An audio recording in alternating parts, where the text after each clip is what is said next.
Hello students, welcome to my channel. तो स्वागत है आप सभी का एग्री टू कल्चर फैमिली के इस यूट्यूब चैनल पे। तो आज की इस क्लास में हम लोग करने जा रहे हैं एग्रीकल्चर बायोटेक्नोलॉजी की मैराथन क्लास। ये जो क्लास होने वाला है ये एक मैराथन सेशन रहने वाला है। एग्रीकल्चर बायोटेक्नोलॉजी की एकदम बेसिक लेवल से एग्जाम ओरिएंटेड लेवल तक जितने भी क्वेश्चंस बन सकते हैं, इंपॉर्टेंट क्वेश्चन, वो यहाँ पर आपके लिए लाया गया है। और सारे क्वेश्चंस आपको एमसीक्यू के फॉर्म में देखने को मिलेगा। और साथ ही साथ यहाँ पर वन लाइनर्स भी आप लोग को देखने को मिलेगा रैपिड फायर के तौर पे। और मैं आपको बता दूं कि इस मैराथन क्लास में 50 प्लस इंपॉर्टेंट क्वेश्चंस को हम लोग डिस्कस करने वाले हैं, जो कि UP triple SC, SGTA, sugarcane supervisor, इन दोनों एग्जाम को टारगेट में रखते हुए सारे क्वेश्चंस को यहाँ पे प्रिपेयर किया गया है। तो जितने भी एग्रीकल्चर के स्टूडेंट हैं जिन्होंने एसजीटीए और सुगरकेन सुपरवाइजर के फॉर्म को फिल किया है, इस एग्जाम को देने जा रहे हैं, उनके लिए काफी इंपॉर्टेंट क्लास होने वाला है। तो बने रहिए वीडियो के लास्ट तक, वीडियो को शुरू से लास्ट तक पूरा देखिए और जितने भी क्वेश्चंस को आप अटेम्प्ट करते हैं उसके आंसर को आप कमेंट बॉक्स में देते जाइए। चलते हैं आज की क्लास की ओर। और उससे पहले यहाँ पर देखेंगे कि इस मैराथन क्लास में होगा क्या। तो यहाँ पर आपको इंपॉर्टेंट क्वेश्चंस देखने को मिलेगा एमसीक्यू के फॉर्म में। आपको 4 ऑप्शन दिया जाएगा, उन्हीं 4 में से आपको सही आंसर का चयन करना है और कमेंट बॉक्स में आंसर देना है। तो ये रहा आज का पहला question. The word biotechnology is derived from. पहला जो क्वेश्चन कह रहा है यहाँ पे, बायोटेक्नोलॉजी शब्द है ये किससे लिया गया है, किस लैंग्वेज का ये शब्द है। Option number A Greek words bios and technikos. Option number B Latin words only. Option number C French words. Option number D German words.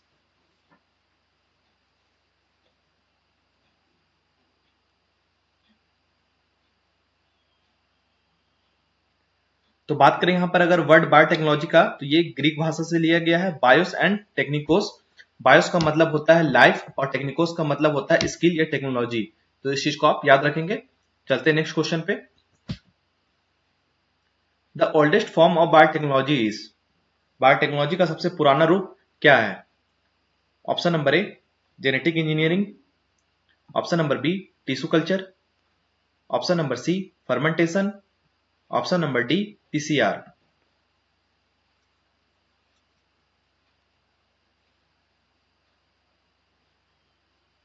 तो बायोटेक्नोलॉजी के ओल्डेस्ट फॉर्म की अगर बात करें तो इसका जो सही आंसर है वो आपका हो जाएगा option number C fermentation. Fermentation इसका सही आंसर हो जाएगा।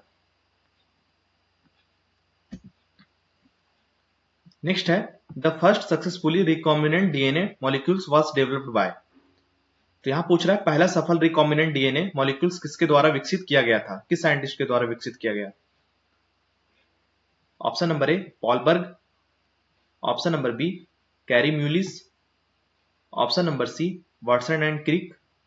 Option number D Beadle and Tatum.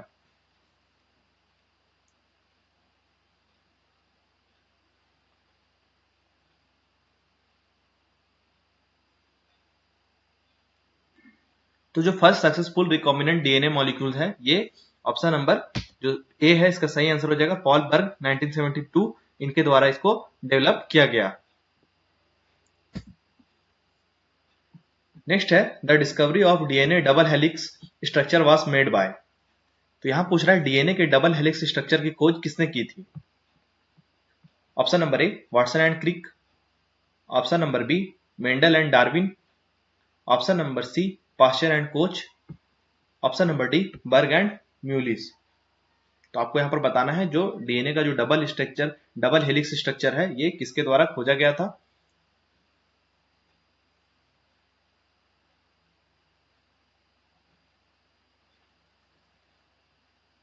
तो इस क्वेश्चन की सही आंसर की अगर बात करें तो इसका आंसर हो जाएगा option number A James Watson and Francis Crick. 1953 में इसको खोजा गया था।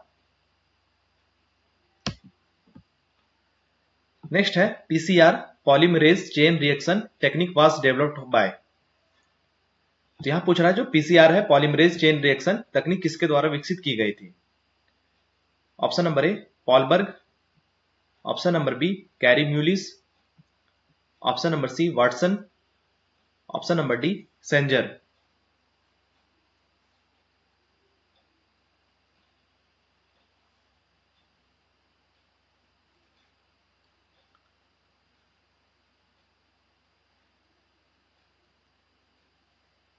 तो इस क्वेश्चन का जो सही आंसर है वो आपका हो जाएगा option number B Kary Mullis के द्वारा 1993 पीसीआर जो पॉलीमरेज चेन रिएक्शन है इस टेक्निक का डेवलप किया गया था, इसको विकसित किया गया था। नेक्स्ट है the first genetically engineered human insulin was produced by. पहला जेनेटिकली इंजीनियर्ड मानव इंसुलिन किसके द्वारा बनाया गया था? Option number A recombinant DNA technology, option number B hybridization, option number C mutation breeding, option number D selection. तो यहां पर जो पूछ रहा है कि जेनेटिकली इंजीनियर जो पहला जेनेटिकली इंजीनियर ह्यूमन इंसुलिन है वो किसके द्वारा बनाया गया?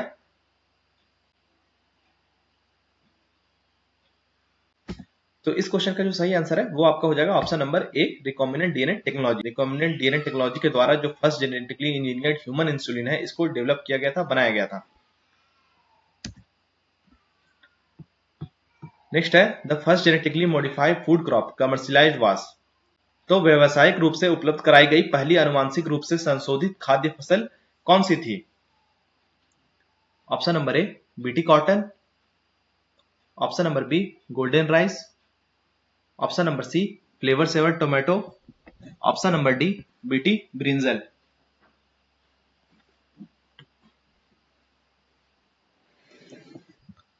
तो फूड क्रॉप की बात करें, जो पहला व्यवसायिक रूप से जो उपलब्ध होने वाला जो जेनेटिकली मॉडिफाइड फूड क्रॉप है वो है इसका सही answer option number C Flavr Savr tomato, जो कि एक टोमेटो की किस्म है। तो इस चीज को आप याद रखेंगे। नेक्स्ट है the first transgenic crop commercially cultivated in India was. तो भारत में व्यवसायिक रूप से उगाई जाने वाली पहली ट्रांसजेनिक फसल कौन सी थी? Option number A BT cotton, option number B BT rice, option number C BT wheat, option number D BT मेज।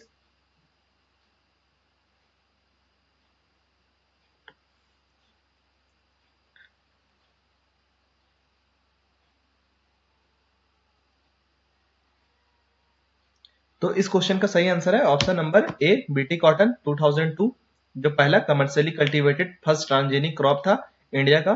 इस चीज को आप याद रखेंगे। चलते हैं नेक्स्ट क्वेश्चन पे। The human genome project was completed in. तो जो ह्यूमन जीनोम प्रोजेक्ट है एचजीपी, ये कब कंप्लीट हुआ? Option number A 1990, option number B 1995, option number C 2003, option number D 2010।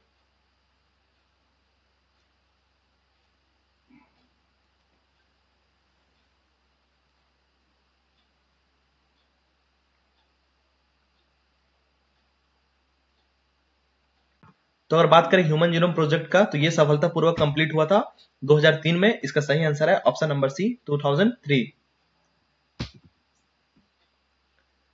Next है the first restriction endonuclease discovered was.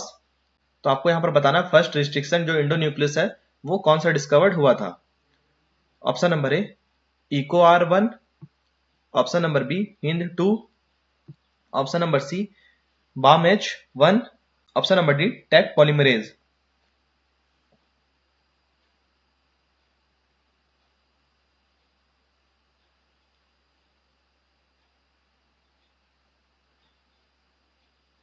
तो यहां इसका सही आंसर हो जाएगा ऑप्शन नंबर बी हिंद जो 2 है, ये पहला रिस्ट्रिक्शन एंडोन्यूक्लियस था जो डिस्कवर किया गया था। नेक्स्ट है the enzyme responsible for joining two DNA fragments is. तो यहां पूछ रहा है दो डीएनए खंडों को जोड़ने के लिए जो जिम्मेदार एंजाइम होता है, जो रिस्पॉन्सिबल एंजाइम होता है ज्वाइनिंग टू डीएनए फ्रेगमेंट्स, वो कौन सा है? Option number A DNA polymerase, option number B DNA ligase, option number C restriction enzyme, option number D helicase.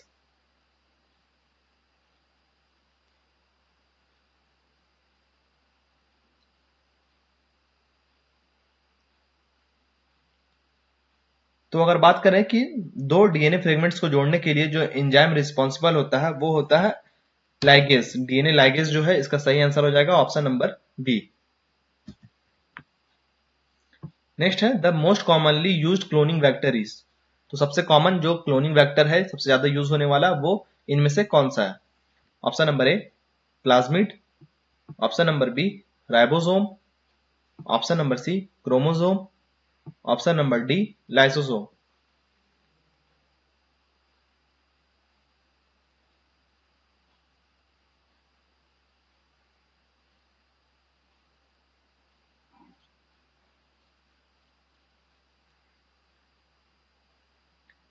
तो यहाँ पे इसका सही आंसर हो जाएगा option number A, plasmid. Plasmid जो है ये मोस्ट कॉमन क्लोनिंग वेक्टर है जो कि यूज किया जाता है।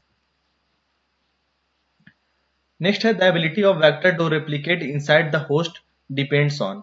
तो होस्ट के अंदर वेक्टर के रिप्लिकेट करने की जो क्षमता है ये किसके ऊपर डिपेंड होता है, किस पर निर्भर करता है?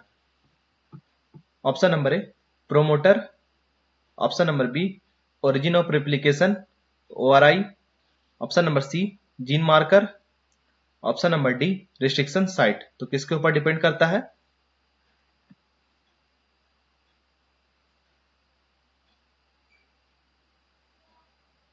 तो होस्ट के अंदर जो वेक्टर होते हैं इसको रेप्लिकेट करने की जो क्षमता होती है वो option number B, origin of replication, इस पर डिपेंड करता है। इसका जो सही आंसर है वो है ऑप्शन नंबर बी।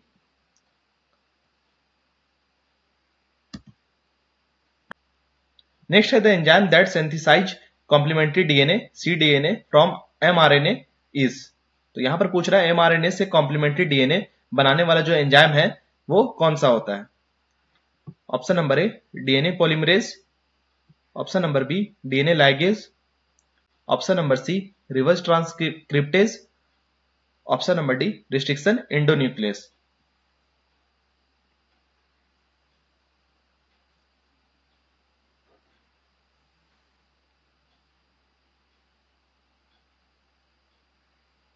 तो mRNA से cDNA बनाने वाला जो एंजाइम होता है वो है आपका option number C, reverse transcriptase. इसका जो सही आंसर है वो है ऑप्शन नंबर सी। नेक्स्ट है the process of producing many copies of a DNA fragment is known as. DNA के एक टुकड़े की कई प्रतियां बनाने की प्रक्रिया को क्या कहा जाता है? Option number A, DNA cloning. Option number B, fermentation. Option number C, mutation. Option number D, respiration.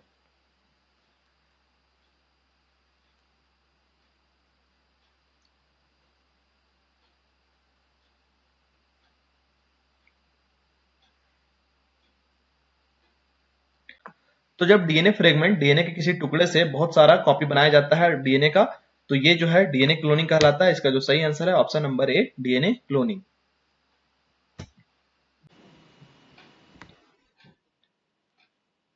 Next है the molecular scissor and molecular glue used in genetic engineering are respectively.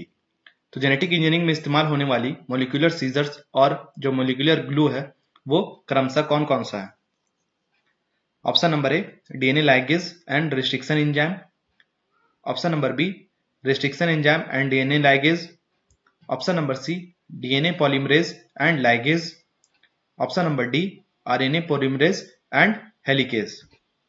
तो इनमें से आपको बताना है कि जो मोलिकुलर सीजर है और मोलिकुलर ग्लू है इनमें से क्रमशः कौन है?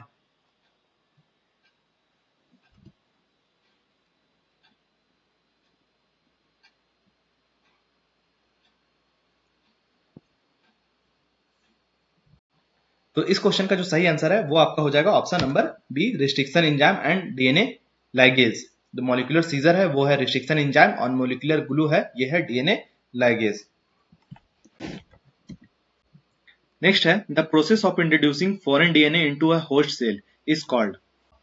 तो यहां पूछ रहा है होस्ट सेल में बाहरी डीएनए डालने की प्रक्रिया को क्या कहते हैं? Option number A, transformation. Option number B, translation. Option number C, transcription. Option number D, replication.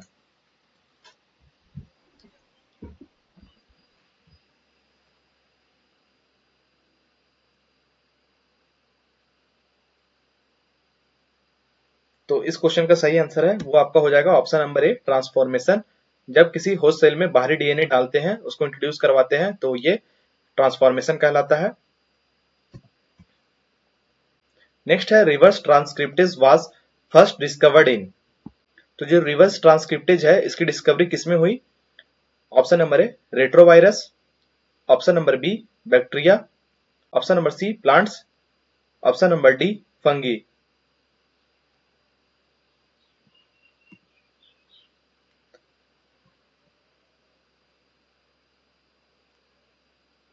तो रिवर्स ट्रांसक्रिप्टेज की बात करें तो ये सबसे पहले जो है वो डिस्कवरी किया गया ऑप्शन नंबर ए, रेट्रोवायरस में। इसका जो सही आंसर है वो है ऑप्शन नंबर ए।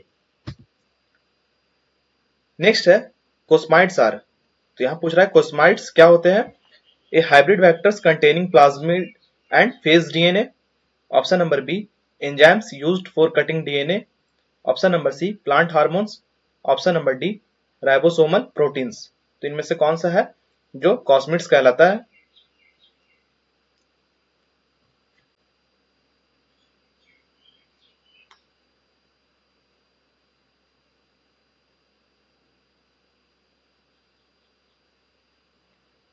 तो इस क्वेश्चन का जो सही आंसर है वो है option number A hybrid vectors containing plasmids and phage DNA जो है कि कोस्माइड्स कहलाता है।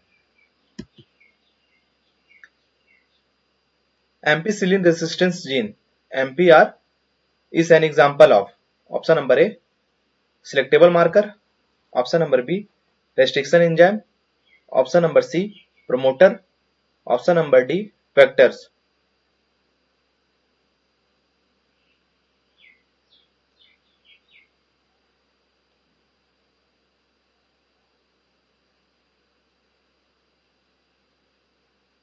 तो इसका जो सही आंसर है वो है ऑप्शन नंबर ए जो एम्पीसिलिन रेसिस्टेंस जीन है ये सिलेक्टेबल मार्कर का एग्जांपल है। नेक्स्ट है restriction enzyme belong to which class of enzymes. तो जो रिस्ट्रिक्शन एंजाइम है ये किस क्लास ऑफ एंजाइम से बिलोंग करती है? Option number A ligase, option number B hydrolase, option number C oxido reductase, option number D transferase.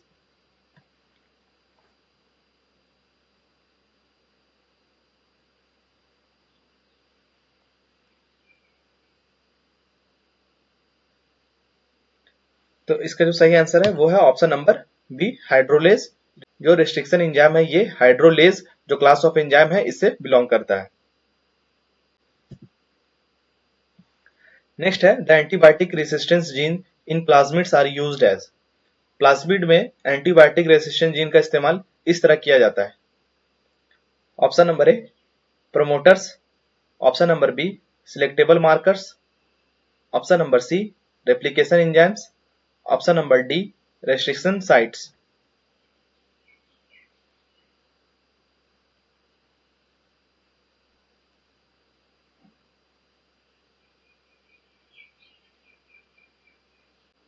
तो जो प्लाज्मिड होते हैं इनमें एंटीबायोटिक रेसिस्टेंट जीन का इस्तेमाल किया जाता है। तो इसका जो सही आंसर है वो है सिलेक्टेबल मार्कर्स। ये जो एंजाइम है इनका यूज किया जाता है। The scientist who first demonstrated the concept of totipotency of a plant cell in 1902 was. 1902 में सबसे पहले पादप कोशिका की टोटिपोटेंसी की अवधारणा को प्रदर्शित करने वाले वैज्ञानिक कौन थे? Option number A Gottlieb Haberlandt, option number B FC Steward, option number C White, option number D स्कूब।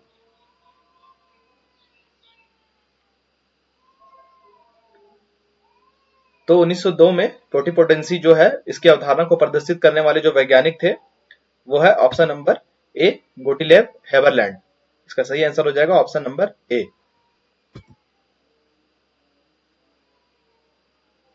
Next है a fragment of DNA that has been produced from RNA sequence by reverse transcription is known as. RNA sequence से reverse transcription द्वारा तैयार किए गए DNA के टुकड़े को क्या कहा जाता है? Option number A genomic DNA, option number B plasmid DNA, option number C complementary DNA, option number D recombinant DNA.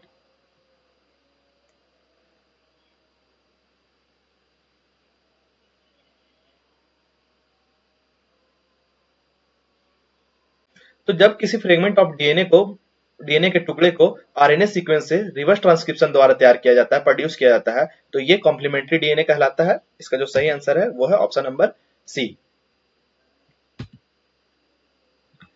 Next है technique that separates charged molecules of DNA, RNA and proteins on the basis of their relative migration in an appropriate matrix subjected to an electric field is known.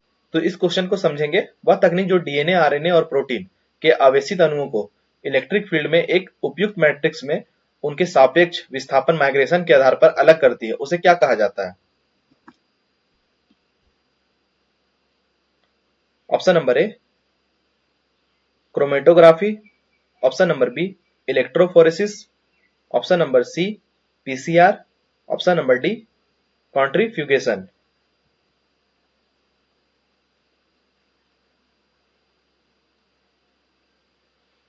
तो यहाँ पर charge molecule की बात कर रहा है, electric field की बात की जा रही है, तो इसका जो सही आंसर है वो आपका हो जाएगा option number B electrophoresis. Next है the technique use to change the genetic constitution of cell by introduction of elimination of specific gene is known as. तो यहाँ पर पूछ रहा है कि खास जीन्स को डालकर या हटाकर कोशिकाओं की जेनेटिक संरचना को बदलने के लिए इस्तेमाल की जाने वाली जो तकनीक है उसको क्या कहा जाता है। इसके ऑप्शन है electrophoresis, option number B genetic engineering, option number C hybridisation, option number D mutation.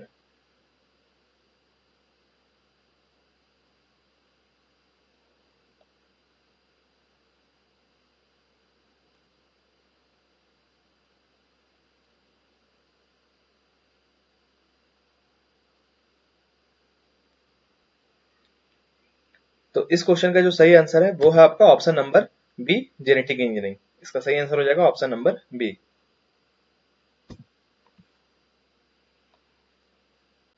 Next है sequence of bases at a unique physical location used to identify any species using fingerprinting is called. तो यहाँ पूछ रहा है कि fingerprinting का इस्तेमाल करके किसी भी प्रजाति का पहचान करने के लिए एक खास जगह पर मौजूद बेस के क्रम को क्या कहा जाता है। Option number A plasmid, option number B molecular marker, option number C restriction enzyme, option number D vector.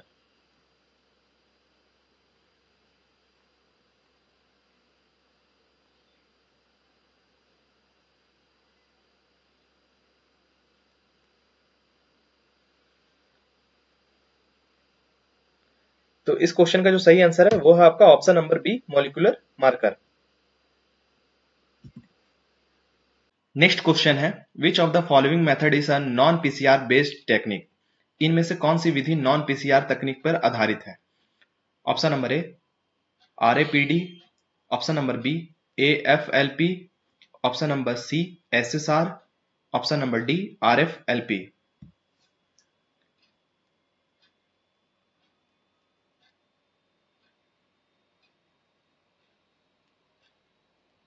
तो इनमें से नॉन पीसीआर आधारित जो तकनीक है वो है ऑप्शन नंबर डी आरएफएलपी। इसका जो सही आंसर है वो है option number D. Which of the following is also known as microsatellite. तो इनमें से कौन सा है जो माइक्रोसैटेलाइट के नाम से जाना जाता है।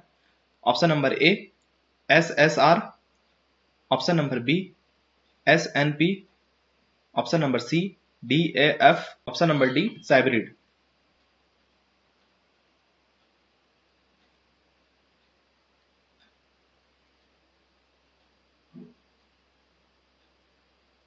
इस क्वेश्चन का जो सही आंसर है वो है option number A SSR simple sequence repeat. ये जो है ये माइक्रोसैटेलाइट के नाम से भी जाना जाता है।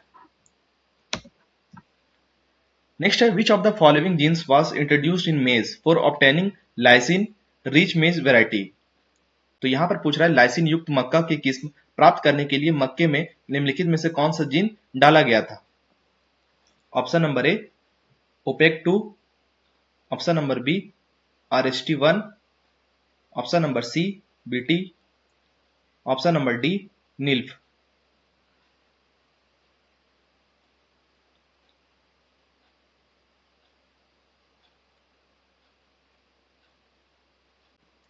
तो लाइसिन रिच मेज वैरायटी को डेवलप करने के लिए जो मेज है इसमें जो जीन को इंट्रोड्यूस किया गया था वो है ऑप्शन नंबर ए ओपेक 2। इसका जो सही आंसर है वो है ओपेक 2। इस जीन को इंट्रोड्यूस करके जो मेज है उसमें लाइसिन रिच मेज वैरायटी को डेवलप किया गया। नेक्स्ट है the plasmid that only replicates on replication of the chromosome is called. तो यहां पर पूछ रहा है वह प्लाज्मिड जो केवल क्रोमोसोम के रेप्लिकेशन के समय ही रेप्लिकेट करता है उसे क्या कहते हैं। Option number A stringent plasmid, option number B chromoplasmid, option number C relax plasmid, option number D TI plasmid. तो इनमें से कौन सा प्लाज्मिड है जो केवल क्रोमोसोम के रेप्लिकेशन के समय ही रेप्लिकेट करता है।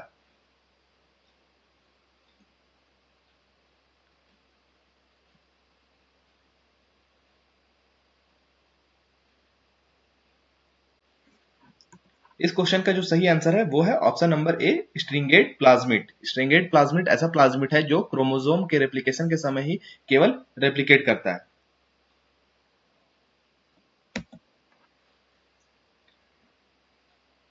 The distance between two genes that recombine with a frequency of 1% is called। तो 1% की फ्रीक्वेंसी के साथ रिकम्बाइन होने वाले दो जीन्स के बीच की दूरी को क्या कहा जाता है? Option number A, map unit. Option number B, recombination unit. Option number C, gene mapping. Option number D, genomic unit.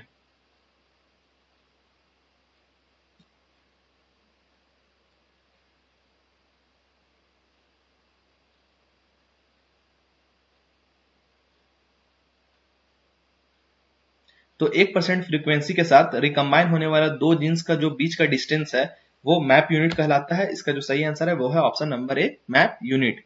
1% recombination frequency बराबर 1 मैप यूनिट होता है। A map unit is also called centimorgan. तो इन point को भी आप याद रखेंगे। नेक्स्ट है, excised fragment of a tissue or an organ used to start tissue culture is known as. तो इस क्वेश्चन में आपको बताना है कि टिश्यू कल्चर के स्टार्टिंग में जो टिश्यू और ऑर्गन लिया जाता है उसे क्या कहते हैं, किस नाम से जानते हैं? Option number A, callus. Option number B, explant. Option number C, somaclonal. Option number D, protoplast.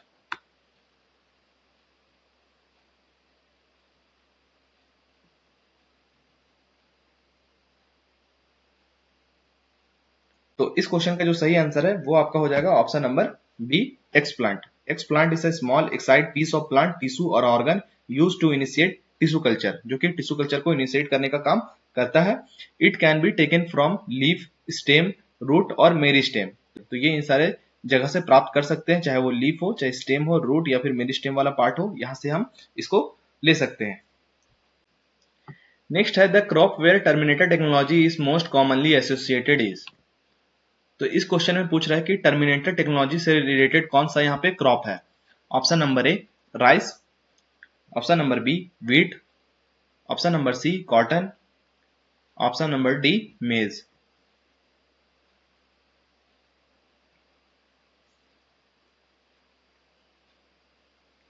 तो इस क्वेश्चन का जो सही आंसर है वो आपका हो जाएगा option number C, cotton. Cotton crop जो है वो टर्मिनेटर टेक्नोलॉजी से रिलेटेड है, इस चीज को आप याद रखेंगे। विच of the following is not a commercial BT product. इनमें से कौन सा है जो कि कमर्शियल बीटी प्रोडक्ट नहीं है? Bialaphos. Option number B, बैक्टीमोस।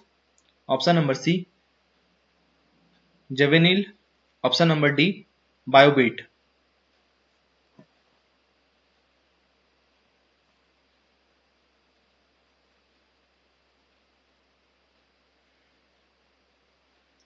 तो इनमें से जो कमर्शियल बीटी प्रोडक्ट नहीं है वो है ऑप्शन नंबर ए, बायो अल्फोस।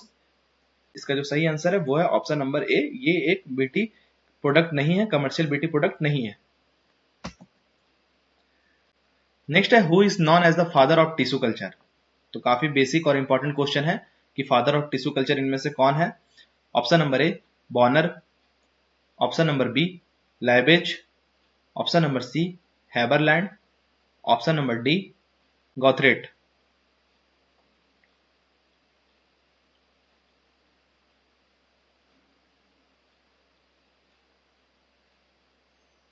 तो फादर ऑफ टिश्यू कल्चर के नाम से जो जाने जाते हैं वो है ऑप्शन नंबर सी, हैबरलैंड। इसका जो सही आंसर हो जाएगा वो है ऑप्शन नंबर सी। नेक्स्ट है, the pair of hormones required for a callus to differentiate are. तो कैलस की विभेदन डिफरेंशिएशन के लिए आवश्यक हार्मोन का जोड़ा इनमें से कौन सा है? Option number A, ethylene and auxin. Option number B, auxin and cytokinin. Option number C, auxin and abscisic acid.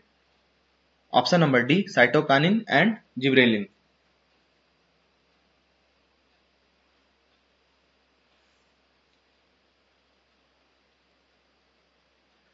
तो कैलस के डिफरेंशिएशन के लिए जो हार्मोन्स है वो है ऑप्शन नंबर बी, इसका सही आंसर हो जाएगा ऑक्सिन और साइटोकाइनिन है। ये आवश्यक हार्मोन होता है कैलस जो है इसके डिफरेंशिएशन में। नेक्स्ट है what is dimethyl sulfoxide used for. जो डाइमिथाइल सल्फोक्साइड है इसका यूज किया जाता है option number A gelling agent के रूप में, option number B cryo protectant के रूप में, option number C chelating agent, option number D an alkylating agent. तो किस एजेंट के रूप में यहाँ पे डाई मिथाइल जो सल्फोक्साइड है इसका यूज किया जाता है।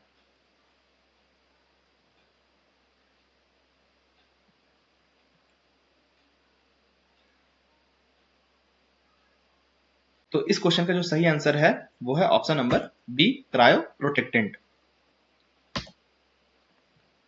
नेक्स्ट है the formation of embryoids from the pollen grain in the tissue culture medium is due to.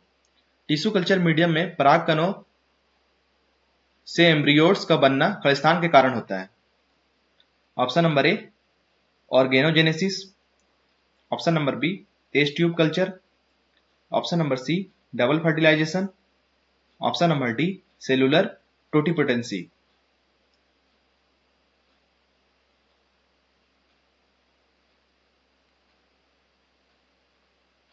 तो पोलन ग्रेन से एम्ब्रियोड्स का फॉर्मेशन जो होता है टिश्यू कल्चर मीडियम में, ये किसके कारण होता है? इसका जो सही आंसर है वो आपका हो जाएगा option number D cellular totipotency के कारण इसका डेवलपमेंट देखने को मिलता है, फॉर्मेशन देखने को मिलता है। Synthetic seeds are produced by the encapsulation of somatic embryos with. Synthetic बीज सोमैटिक एम्ब्रियो को खलिस्तान से एनकैप्सुलेट करके बनाया जाता है। Option number A sodium acetate, option number B sodium nitrate, option number C sodium chloride, option number D sodium alginate. तो यहां ऑलरेडी इसका आंसर दिया हुआ है, ऑप्शन नंबर डी इसका सही आंसर हो जाएगा sodium alginate. Synthetic seeds are artificial seeds produced by encapsulation somatic embryos. तो सिंथेटिक सीड्स है ये आर्टिफिशियल सीड्स होते हैं जो कि प्रोड्यूस्ड होते हैं इनकैप्सुलेशन सोमैटिक एम्ब्रियोस से। The most commonly used encapsulation material is sodium alginate. और सबसे कॉमन यूज होने वाला जो इनकैप्सुलेशन मटेरियल है ये है sodium alginate. In which of the following condition do the Soma clonal variation appear. निम्नलिखित में से किन परिस्थितियों में सोमा क्लोनल जो विविधताएं हैं वेरिएशंस है दिखाई देता है।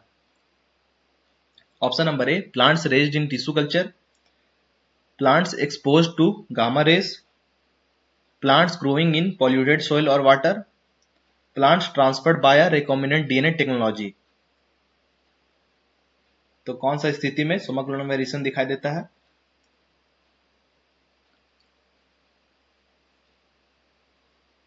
तो इस क्वेश्चन का जो सही आंसर है वो है आपका option number A plant raised in tissue culture. जब प्लांट को टिश्यू कल्चर में रेज किया जाता है तो यहाँ पर सोमा क्लोनल वेरिएशन दिखाई देता है। What is callus? यहाँ पे पूछ रहा है कि कैलस क्या है। Tissues that grows to form an embryoid, an unorganised actively dividing the mass of cells maintained in a culture, an insoluble carbohydrate, और option number D a tissue that grows from an embryo. तो यहां पर इसका सही answer क्या होगा?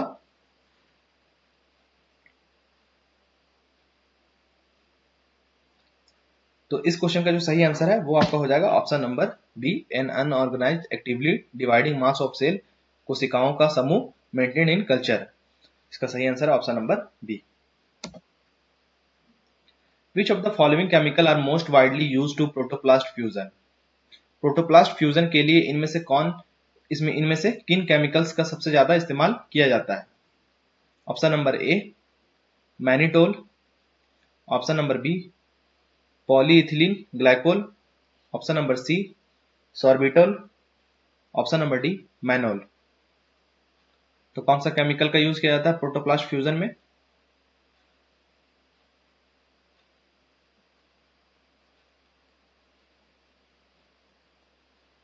इस question का जो सही आंसर है वो है option number B polyethylene glycol. जो केमिकल है इसका यूज किया जाता है प्रोटोप्लास्ट फ्यूजन में, सबसे ज्यादा इसका इस्तेमाल देखने को मिलता है।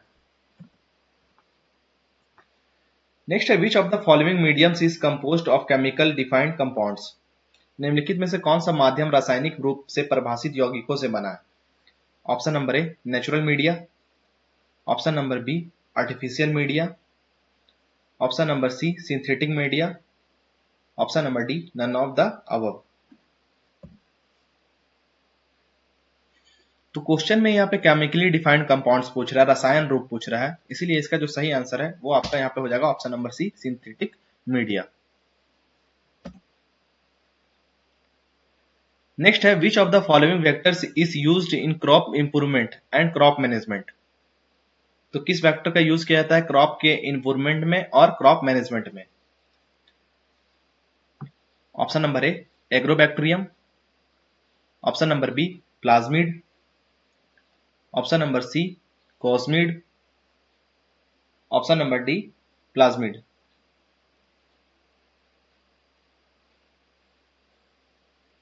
तो बात करें यहाँ पे crop improvement and crop management के लिए जो वेक्टर का यूज किया जाता है वो इनमें से है ऑप्शन नंबर ए एग्रोबैक्टीरियम। इसका जो सही आंसर है वो है option number A agrobacterium. Next है in plant tissue culture the callus tissues are generated into a complete planted by altering the. Plant tissue culture में खालिस्तान की सांद्रता कंसंट्रेशन में बदलाव के करके कैलस टिश्यू को एक पूर्ण पौधे में विकसित किया जाता है। Option number A sugar, option number B hormones, option number C amino acids, option number D vitamin and minerals. तो यहाँ पे किसका कंसंट्रेशन को बदलाव करके कैलस जो है जो कोशिकाओं का समूह होता है उसको पूरा प्लांट में डेवलप करने के लिए यहाँ पे यूज किया जाता है।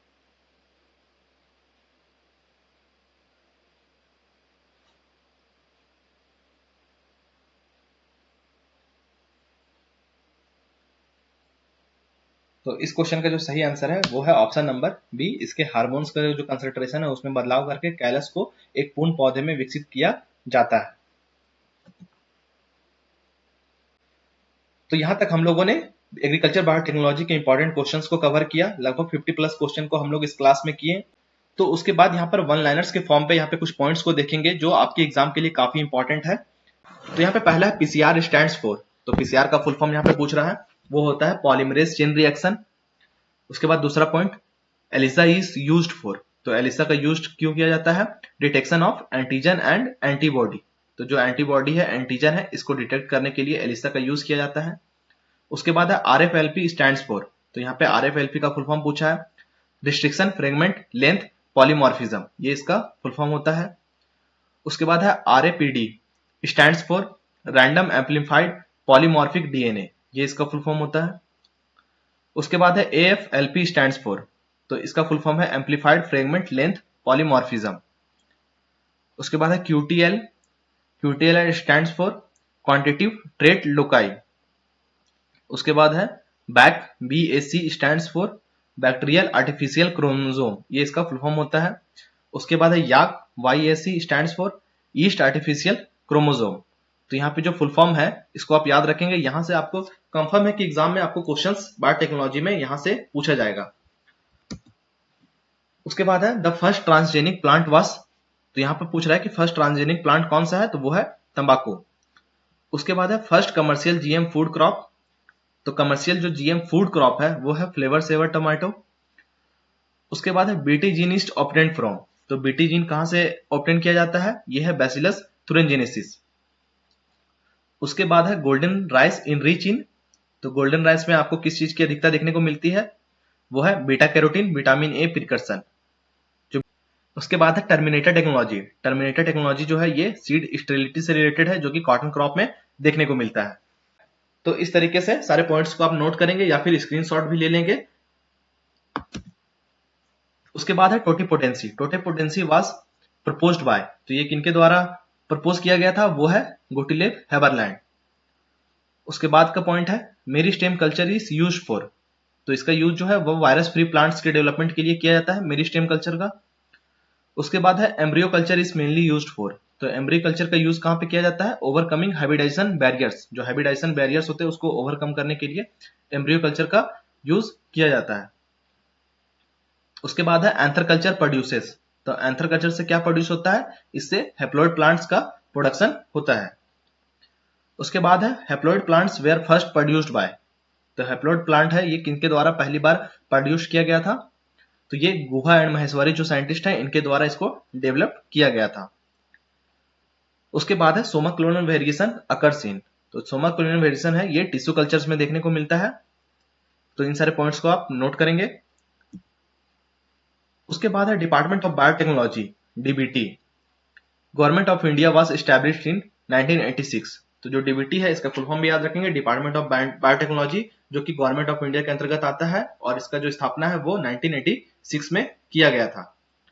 DBT headquarters is located at, और इसका जो हेडक्वार्टर पूछे तो ये न्यू दिल्ली में है। डीबीटी का हेडक्वार्टर न्यू दिल्ली में है। उसके बाद है biotechnology industry research assistance council, जो बिराक है, वाज एस्टैब्लिश्ड इन। तो ये 2012 में इसको एस्टैब्लिश किया गया था बिराक को। BIRAC works under department of biotechnology, जो डीबीटी है इसके अंदर बिराक काम करता है। बिराक हेडक्वार्टर्स इज लोकेटेड, ये भी न्यू दिल्ली। ये भी न्यू दिल्ली क्योंकि डिपार्टमेंट ऑफ जो बायोटेक्नोलॉजी है ये न्यू दिल्ली में है और ये इसी के अंदर काम करता है, इसीलिए ये न्यू दिल्ली में ही लोकेटेड है। तो जितने भी स्टूडेंट हैं जिन्होंने वीडियो को पूरा देखा और यहां तक पहुंचे वो कमेंट सेक्शन में कमेंट करके बताएंगे कि कितने क्वेश्चन को आप जानते थे, कितने क्वेश्चन को आपने अटेम्प्ट करा, कितना स्कोर आप इन सब्जेक्ट में बना पा रहे हैं। तो आई होप आपको वीडियो पसंद आया होगा। तो वीडियो को लाइक कीजिए और चैनल को सब्सक्राइब जरूर कीजिए। Thank you.